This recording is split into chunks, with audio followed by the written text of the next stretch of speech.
Welcome back to a new video. So I talked about this a couple videos ago about potentially combining workouts if I had a really light one. So I'm going to talk about the light one first and then talk about the second one and probably talk for about 5 minutes. Maybe it'll be less. Maybe we'll just have some clips in. We'll see. Because I'm going to guess the workout that is the first one that you're seeing is going to be pretty short once I edit it down. And then the other one will be maybe a little bit longer, but I guess some of the sets on the light day were kind of long just because I did a lot of reps and just took more time to do the sets than on the second day of the workout. But like I said, these are two workouts this day. The stretching and the having the plate set up to do some like SOTS presses. It was mostly just used as like a stretching day to where I could do some overhead pressing, but it was mostly used to kind of stretch my body a little bit.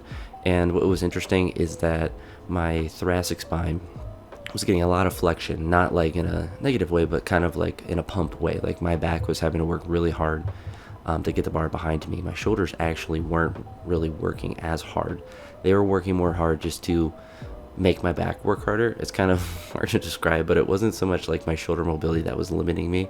It was my thoracic, and I think that's just partly the way I'm built and the fact that I didn't do squat jerks when I was 8 years old like a lot of European lifters.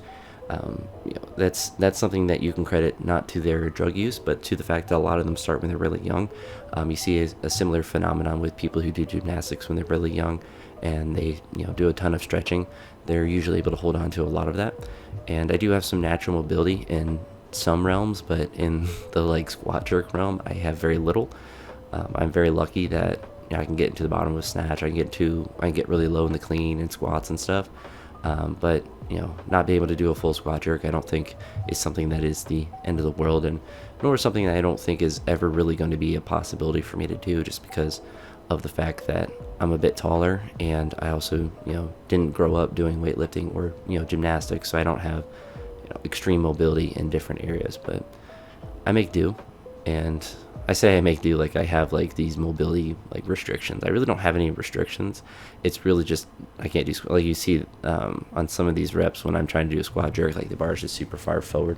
I just don't have that extreme mobility to get in that position, and that's why I don't think it's really good for most people to do squat jerks. I mean, if you can, I don't think there's necessarily anything wrong with it, but I just don't think it's the best version of the jerk that you can do. Doing a split jerk, I think, is probably what will allow 99% of people to do the most weight. But I'm also biased because it's true for me, and what's true for me is 100% true for others, right?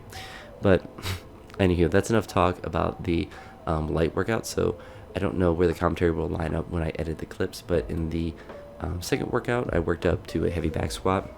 I was able to push above the 215 that I did before, the 220, which is the first time I've done that since the beginning of the summer. I think it was around the time when I tweaked my hip is when I was doing like 220, 225.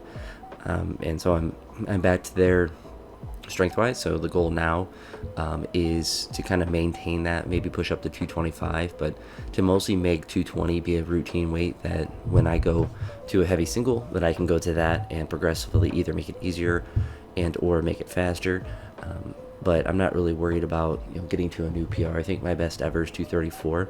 Obviously, if everything worked out great, it'd be nice to be able to push for a new PR. But when you're peaking, at least in my opinion, when you're peaking, it's not imperative to hit new maxes in the squat unless you're really new in the sport. It's more important to kind of build up to a consistent strength. Because one mistake I think I made when I was not necessarily first getting into like powerlifting or strength training, but when I was kind of probably a year or two into it, is that you don't build the tolerance to those heavy weights, but you also don't set up the like comfortable maxes that you could kind of plan to do on a certain day. You would have like your 1 rep max, and then everything would be kind of based off that, but it wouldn't be like, all right, what is my like everyday 1 rep max, and have that be different than like your lifetime max. Because at least when you're first getting to lifting, those two numbers are pretty much the same since you're progressing so quickly. But now at this kind of juncture, now that I'm several years into just strength training in general, and several years into weightlifting specific training, those maxes change on different times and different junctures. And obviously, I was coming back from that hip little injury from the summer, so that dropped my squats a lot. It actually impacted probably my squats more than anything. But when you are getting back into things like getting up and finding what your comfortable max is imperative, because you're able to kind of plan your training. You can plan a session a week away and say, all right, I'm going to work up to this number, and then I'm going to do drop sets, or however you're structuring your squats. And so it makes training more predictable, and it also makes it, I think it's a better indicator of your leg strength. Like if I randomly hit like a 230 back squat, but I only do it once every 3 weeks, then it's good in a sense that like I was able to hit that super heavy weight, but it's not good for general training, because it probably means that I'm not recovered enough to do that consistently. I think it would be better not to do a 230 back squat once in 3 weeks, but to be better to do a 220 back squat 2 times a week for those 3 weeks, and just kind of build that consistent force production. Because at least with weightlifting, obviously it'd be different if I was doing powerlifting. You want to have that consistent force production across different exercises, and you want your general body to get stronger. And so if you're able to make a number, do it repeatedly and make it easier, then the neurological cost of doing that weight will be less, which is obviously ideal. You don't want to be grinding super hard on all your lifts, and because if you're training every day, you want to be able to actually train every day. If you're doing super maximal lifts and grinding super hard, then that becomes an issue. But if you're able to make those heavy numbers that maybe it was a grind one day and less of a grind the next, then you are getting literally stronger, but then you're also putting less effort into those top lifts, so you're better recovered for other movements, and you're able to attack the drop sets more, because everyone likes to lift heavy, or at least most people do, and it's fun to be able to hit a new heavy weight that you haven't done in a while. But you really get stronger from doing the repetitions, at least how I like to structure squats, like to work up to a heavy single and then do drop sets. You get stronger through the volume of your squats and the frequency of that volume. Like doing a heavy squat is good at practicing doing a heavy squat, or any sort of heavy movement. It's good at practicing that, but the volume is what kind of builds it. And I would say more so for the strength movements than the weightlifting movements. I wouldn't necessarily work up to a heavy snatch and then do drop sets. I don't think there's as much of a benefit as there is with a squat, or even a pull. I always mention squats because that's kind of why I always do drop sets on. I don't really do drop sets or anything on pulls, because that isn't generally a weakness on mine. But after I did that back squat, like I mentioned, I forget whether I did drop sets or not. I feel like I didn't after that 220, because I was proud of that, and that's kind of like a reward if you hit a new higher number to just not do drop sets. But I did some low block work after that. Not that I wanted to go super heavy on it on this day, but I wanted to see how it felt, and so I could push it heavy in the next day's workout. And I ended up not working up to anything too heavy because I was tired from the squat, and I just wanted to kind of feel the movement out. And that's one thing I could kind of, I kind of will end the commentary on this topic. If you are trying a new variation, it's probably not best, and maybe I'm wrong, but I think it's probably not best to work as heavy as you can on the first day of doing the movement. It's better to practice it, especially if it feels weird a couple times, and then to be able to push it heavier. A lot of programs will kind of, linearly progress, so it kind of is built in when you're doing that. But if you're like, I want to try a hang snatch from below the knee, and you don't typically do those, the first 1 or 2 times that you do it, it should be pretty light, so you can just practice the movement, and then you can kind of increase the load and kind of push it from there. And low block work is something I've done before in the past, so it's not like a completely foreign movement, but it always does feel a bit weird when I am doing it after not doing it for a while. The positions feel a little odd, but I usually do really well from them. I believe I've done a 132 snatch from the low blocks, and I basically can clean whatever I want to from the low blocks. It doesn't feel awkward like the high blocks do, which is the reason I wanted to introduce them, although I'm not going to be using them during my prep. Probably after a competition, when I have more block work in, or at least when I start to do more of it, I might add some low block work in. Maybe more so for the clean than for the snatch, just because it's a novel movement, and I like block work in general. I think it's good, but the high block work for the cleans, I feel like it's not as advantageous, or not as good for building technique. I feel like it messes me up more than it helps me. But the low block work is different, but I feel like I'm still doing it clean, if that makes sense. The high block snatches, I feel like I'm just doing a snatch, that like final little bit, like it feels natural, but cleans do not. But introducing that movement in this workout helped me in the next one. I can already say that because I'm speaking from the future, but it's a general good idea to do, and you can kind of think about that just as like a skill, because that's the hard part of weightlifting. or at least one of the many hard parts, is you have to treat the movements like you're building strength, but you also have to treat it like you're building skill. Less so in the strength movements, but much more so in any sort of the variations or the main movements.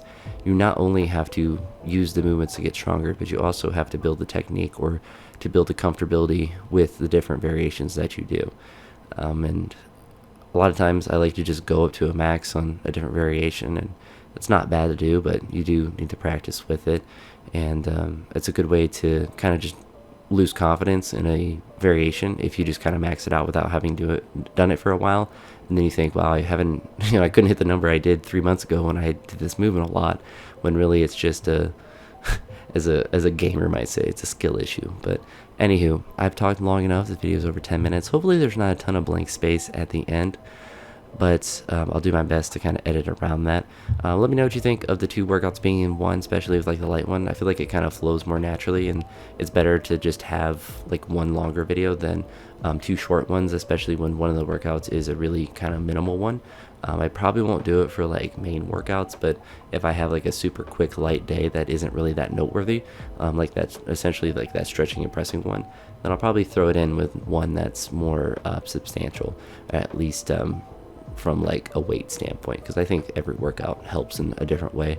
I just, like, for me, I'm not as interested in seeing like, pressing and stretching, but it is kind of nice to talk about, because there are workouts that I do sometimes that I haven't shared really in the past. They're not like secret workouts, but they're just ones that, like, you go and do a couple snatches and you feel like crap and you stop. So it's not really fun to make a 60-second video of just a couple snatches where you don't really look happy, or you miss a couple times and you stop lifting. But if I throw it into 2 videos, then I can make it long enough and kind of deal with the crap workout. Although that first one wasn't really bad, it was just kind of a recovery one. I guess you can call it an active recovery workout. But anywho, I have really rambled on long enough, so I do apologize if there's a ton of blank space at the end. I will talk to you all in the next video. I hope you all have a great day. Peace. Just kidding, there's a little bit more. So instead of doing 2 workouts, I'm going to do 3, because I saw that I had a lot of blank space at the end. I'm not going to talk too much about the third workout, because I kind of led into there. At least I talked about it a little bit, I believe, in the past commentary. But it was low block work, and I was able to get up to 125 and like 152. And I was really happy about that, especially because I did that heavy squat yesterday. But doing those light sets of the low blocks previous day really kind of prepared me for it, just for the like practice of the movements. So movements continue to go well, and everything's just moving in the right direction, and I just hope to continue that momentum. But now that is truly the end of this video, at least as far as the commentary goes. I will talk to you all in the next one, and I hope you all have a good day. Peace.